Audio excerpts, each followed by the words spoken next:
Use some common sense. You're just a fake parent. I was speechless. Why did I have to hear something so cruel?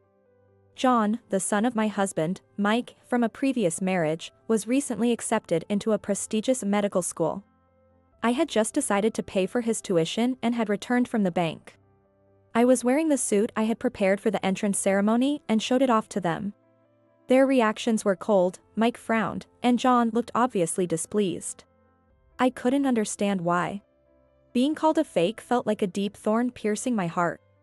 That's right. Fake parent shouldn't come to the ceremony. In my despair, I couldn't say a word back. Who could have predicted that the family I chose to love would so easily turn their backs on me? It couldn't be summed up with just one word like sad. Every day after that felt fated. On the day of the entrance ceremony, I didn't go. I left the suit in my room and went out. At that moment, my phone rang. The caller was Mike. "Hey, what's this all about?" "You liar." He was yelling furiously. Soon, the truth I didn't even know was revealed by the person next to him. My name is Emily. I'm a 51-year-old single woman. All my friends were married, and some already had children who were already grown up. Lately, I had been having more tea parties with friends who had free time after raising their kids. Listening to their stories made me smile or sometimes think it sounds tough. But everyone hasn't changed much. I think about this on my way back from tea parties. If I had a husband and children, how would I be spending my time now? Would I be reminiscing about the challenges and joys of raising kids, just like my friends? But not being married didn't bother me much. What I still thought about were my deceased parents. My father was ill from a young age. Despite the pain of treatment, he always smiled gently, like the sun. Even when bedridden, he continued his hobby of reading and would give me book recommendations. He passed away when I was around 30, and my mother and I cried together. After losing my father, I was in shock and became lethargic for a while. It seemed my mother was the same. After his death, she started forgetting things and the house became messy. She used to be a neat freak, but something had changed. With that in mind, I persuaded her to go to the hospital, where she was diagnosed with the onset of dementia. Living alone, I immediately moved back to my mother's house to take care of her. From then on, I spent my days facing my mother and her dementia. My mother started looking for the trash I threw away. She kept opening the front door, insisting someone had come, even though no one was there. Once, she even mourned a cat we never had, saying it had died. We spent 20 chaotic years, not understanding what was happening. And just recently, I lost my mother, too. Amidst the sense of loss, I finished the funeral and began sorting through her belongings. It wasn't something that could be done in a day or two, so I took my time, pausing occasionally. I opened the window and looked up at the sky. The clear winter sky mixed with the spring breeze. I wondered how long it had been since I last noticed the change of seasons. Maybe I've been too tense all this time. I sighed deeply and went to the kitchen to make some coffee. Just then, the doorbell rang. Through the intercom camera, I saw a woman who lived in the apartment. Before my parents passed away, I inherited an old apartment and have been the landlord since my 30s. As a result, I got along well with the tenants. They were all friendly and often shared some fruits and vegetables with me. The apartment was about a 10-minute walk from my parents' house. Since she made the effort to come, I wondered if there was some trouble. But that wasn't the case. She had heard about my mother's death and came to check on me out of concern. She was about the same age as my mother and was very close to her. I replied with a forced smile. "I'm fine.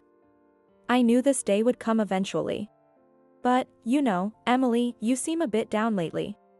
"Really, I'm okay. Your mother was so kind to me." "Was that so?" Her eyes were swollen from crying, showing how deeply she cared. After reminiscing for a while, we promised to visit my mother's grave together soon.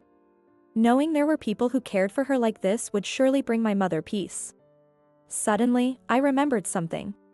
The apartment would have to be demolished in the near future.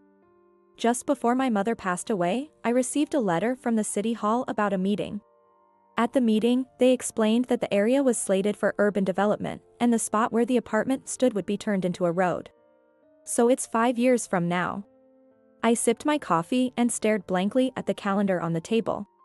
In these 5 years, the tenants would need to find their new homes, and I would have to find a contractor to demolish the apartment. The city would cover part of the cost if I applied for it. Still, it was hard to bring myself to demolish the building. Even though it was an old apartment, it held a lot of memories for me. There were many challenges, like frozen pipes, clogged toilets, and noise complaints. When I couldn't solve things myself, I managed with my parents' help or by consulting with contractors. I even spent days looking at paint samples for the exterior walls, another fond memory. I don't want to do it, but it still has to be demolished. The tenants would need time to find new places to live. I should make a notice soon. Losing my mother and now having to let go of the apartment is incredibly sad.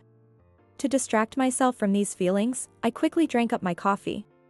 Then, I set aside the task of sorting through my mother's belongings and started working on the notice. The tenants visited me every day, one after another. They were all worried about me. The longer they had known my mother, the more they reminisced about her. Even those who hadn't known her well still came to talk to me. Recently, I often talked a lot with Mike Smith, who moved in about a year ago. He chose this apartment because the rent was cheaper than the surrounding area. He lived with his son and mentioned that education was expensive.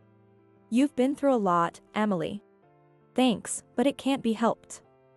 My mother is probably smiling in heaven now. "Wow, you're so strong."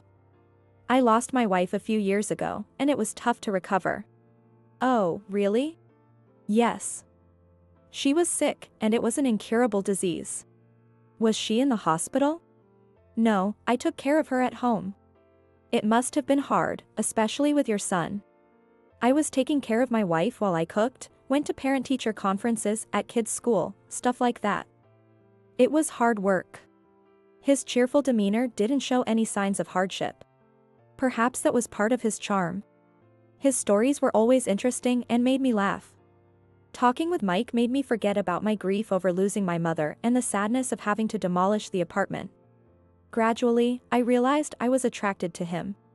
Even when I went shopping, I found myself wondering what Mike liked to eat. Oh no. What am I thinking? I brushed my hand beside my face, trying not to think about it.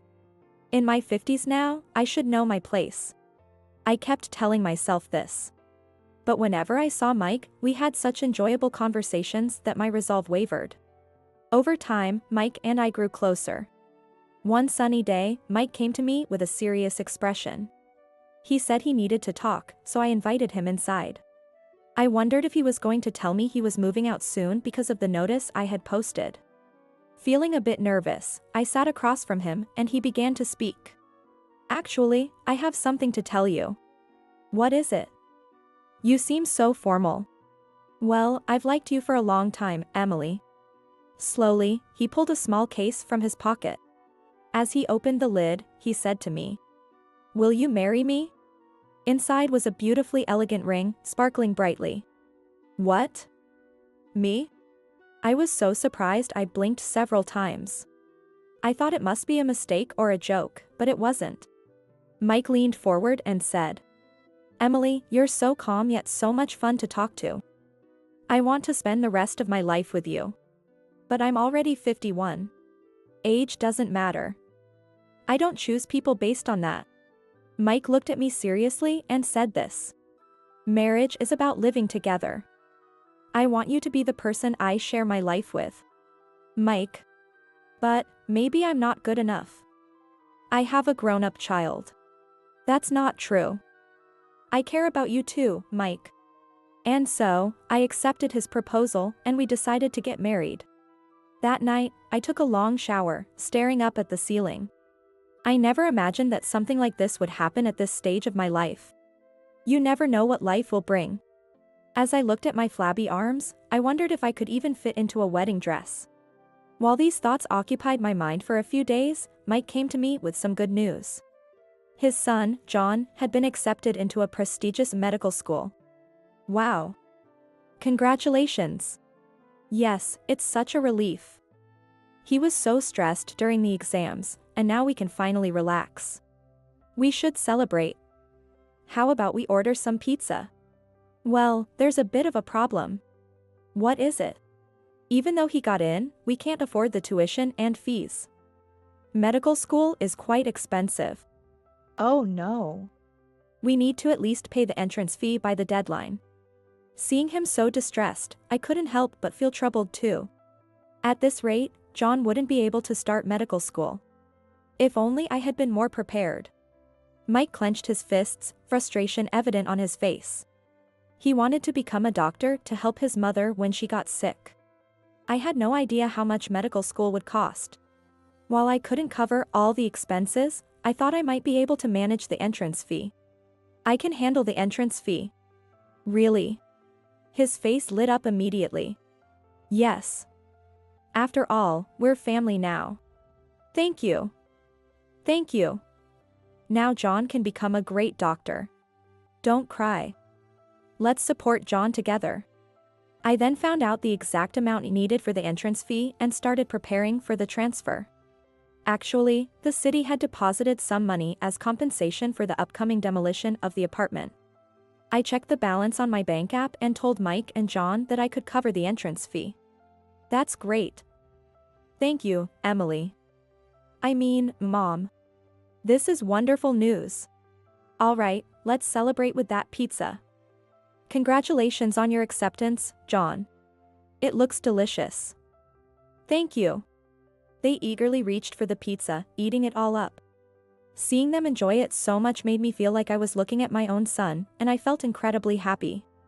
Thinking about starting a new life with these wonderful people made me feel much more positive. I was determined to do my best for this new family. The next day, I confirmed the payment details and went to the bank. There weren't many customers that day, and I was called quickly after taking a number. As I approached the counter, I noticed someone in the back. We made eye contact, and he gave me a slight nod. It was the branch manager, Steve. When he saw me, he stopped what he was doing and came over. Emily, it's been a while. How have you been? I'm doing well, thank you. I appreciate all your help before. Steve had been a great help with the inheritance of the apartment and other assets. We've known each other for about 20 years. He was incredibly supportive when my mother passed away, and I'll never forget his kindness. My late father always said Steve was smart and reliable. What brings you here today? I showed him a copy of my bank statement and the transfer form. Actually, I recently got engaged. I'm here to transfer the entrance fee for my fiancé's son. Wow, congratulations on that. I thought he was going to say, but he didn't. Instead, his expression clouded slightly as he looked at the transfer form and then at me with suspicion. Could we talk about this privately? Both the teller and I were puzzled, but I followed Steve. He led me to a small room in the back of the bank, the same place where we had discussed the inheritance. Steve stared at the transfer form and then asked me. This is for a medical school, right? The son is aiming to become a doctor? Yes, that's what I heard. May I ask how you came to decide to marry this person? Excuse me? I was momentarily taken aback but decided to tell the truth. I explained how after my mother's death, I started talking a lot with Mike, one of the tenants. How he had cared for his wife, who had a rare illness, while raising their son alone. His wife had passed away a few years ago, and now he lived with his son. He proposed to me, wanting to spend the rest of his life with me. Shortly after that, the issue of John's tuition came up. I felt determined to do my best for my new family. That's wonderful. But, this Mike. Oh, I'm sorry. It's Mike Smith. Mike Smith? Steve repeated the name softly and then tapped his finger on the desk in thought. The rhythmic sound filled the room. In less than a few seconds, he stopped and said, Can I hold on to this transfer form? But, why? Please, leave this matter to me. He smiled as he stood up. And then, opening the door of the small room, he gestured for me to leave, saying, Please. Confused, I left the bank. On the way home, feeling incomprehensible, I thought of Steve. He seemed a bit troubled when he heard Mike's name. Why? But Steve is a trustworthy person. He has never let me down whenever he said, Leave it to me. There's still plenty of time before the deadline, so it should be fine. I decided to leave everything to Steve. That night, I showed Mike and John the suit I had prepared for the entrance ceremony. It was a neat, white two-piece suit. What do you think? However, their reactions were cold. Did you buy it? Are you really coming? Mike frowned, and John looked clearly displeased. I didn't understand why. What? Is it not good? It's not just about being good or bad. Use some common sense. You're just a fake parent. My heart pounded. Being called a fake felt like a deep thorn piercing my heart. That's right, Emily. Fake parent shouldn't come to the entrance ceremony. Fake parent shouldn't come. I was speechless. Why did I have to hear something so cruel? Just as my mind was about to go blank, Mike sighed deeply. Enough. It's time to tell the truth. The truth? Why do you think we were so nice to you? It was for the money. For my entrance and tuition fees. No, that can't be. There's no other reason I'd marry someone like you. What do you mean? Was it all an act? Yes, it was. It took a while to get close to you, marry you when you were vulnerable. I wanted a younger, prettier stepmom. You're just an apartment landlord whose parents just died. I thought you had a lot of inheritance. I hoped you'd cover all the tuition fees. I'm disappointed. Just covering the entrance fee? How pathetic. There's a limit to how much I can spend. That's enough. The family charade is over. We're not in some spy comic. We're done pretending to be nice. They laughed loudly. I stood there in shock, not understanding what was so funny. In my despair, I couldn't say anything back. The white suit now felt like a symbol of my foolishness. Who would have predicted that the family I chose to love would so easily turn their backs on me? It couldn't be summed up with just one word like sad. Their laughter echoed in my ears, and I covered them to drown it out. After that day, they continued to ignore me as if I wasn't there. Even though I was there, they treated me as if I were invisible. This kind of life wore me out. Thinking about the future kept me awake at night, filled with anxiety and worry. Sleepless nights continued, and before I knew it, it was the day of the entrance ceremony. I didn't go to the ceremony that day and left the suit in my room. I wandered the streets, regretting my foolish decision. Why did I fall for their sweet talk? It was my fault for not doubting them. How should I deal with them from now on? These thoughts consumed me. Suddenly, someone tapped my shoulder and called my name. I turned around to see Steve standing there, smiling. I just happened to see you. What's going on? Well, there was no way I could tell him I had been deceived by my fiancé and his son. I looked away, feeling embarrassed. At that moment, my phone started ringing. The caller was Mike. Excuse me, I need to take this call. I excused myself to Steve and pressed the answer button. Mike was furious, shouting at me. Hey, what the hell is going on, you liar? What? At the registration desk, they told me your admission has been canceled because you haven't paid the $40,000 enrollment fee. That can't be. Explain it. Both of them were yelling on the other end. I was sure I went to the bank that day and handed the transfer form to Steve. While I was confused, Steve, who was standing next to me, extended a hand. Let me explain to him. He took my phone and put it on speaker. Hello, Mike. This is Steve. I am a banker near here. What? You were involved in an embezzlement scandal at your previous company, weren't you? Steve spoke calmly and clearly. What are you talking about? You fled here from your hometown. I was surprised to see you. Hey, don't talk nonsense about my dad. I wish it were nonsense. It was a huge scandal that involved our bank due to our dealings with that company. Stop it. It was hard to forget such a significant event. Steve's smile disappeared. Instead, with a very stern expression, he carefully chose his words as if recalling that time. I remember your name clearly. When Emily mentioned it, I was immediately suspicious. What the hell did you tell him, Emily? I heard that she married you. I must take my hat off to you for your energy to remarry so soon after you were divorced. Divorce? You said she died, but that was a lie too? She was not incurably ill, and her death from illness was a lie. He was divorced because of all the fuss. Shut up. Just pay the money soon. You probably approached kind-hearted Emily, pretending to be a hard-working man, trying to get money. Isn't that right? Shut up. Emily, don't believe a word he's saying. No, Mike, it's you who's lying. On the day I went to the bank, I realized I had forgotten something and went back. I bumped into Steve then. He asked me to hold off on the transfer, saying there was something suspicious about Mike. Since there was time before the deadline, I trusted Steve and left the money in my account. Mike and John had assumed I had transferred the money when I mentioned going to the bank. I never actually said I had completed the transfer. That night, after showing them the suit, I discovered their true nature and intentions. That's when I realized the true meaning behind Steve's request to wait for the transfer. Today, I was planning to go to the bank to confirm everything. Meeting Steve by chance was unexpected, but it clarified everything. I tried telling you many times. What are you talking about? But neither of you listened, so you didn't know the money wasn't transferred. They fell silent on the other end.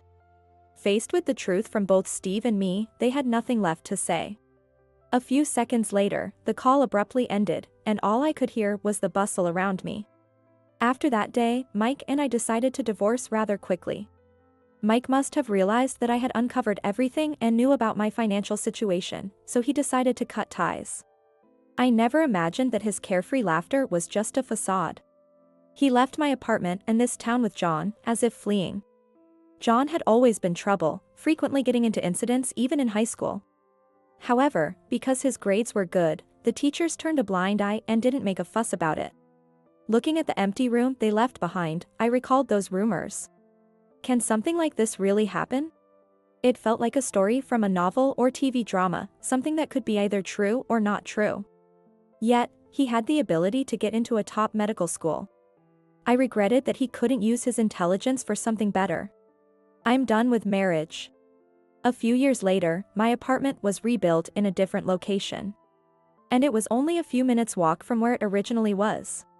On the day I posted a notice on the apartment, I also went to the city office to discuss relocation costs.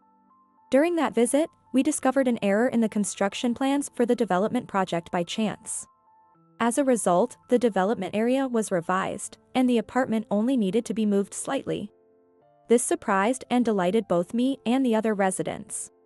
Though the reconstruction took some time, it was completed sooner than expected. Taking the opportunity, we updated the plumbing and other facilities. I wondered if the residents would stay. As I observed, it seemed they intended to stay. Sorry for the trouble, but we'll stay a bit longer. The woman who mourned my mother's death and promised to visit the grave with me said this with a smile. Now, we visit the grave together once or twice a year and have meals together. Everyone moved into the new apartment smoothly, and the relocation process went well. With the development progressing, the surrounding area changed as well. The new road made it easier for delivery drivers, and they were pleased. It also became more convenient to visit the nearby grocery store, as the road was wider and easier to navigate. The atmosphere seemed to brighten a little. The greetings with the apartment residents remained unchanged. Everyone was still as friendly and pleasant as ever. You never know what life will bring. My small whisper melted into the clear blue sky.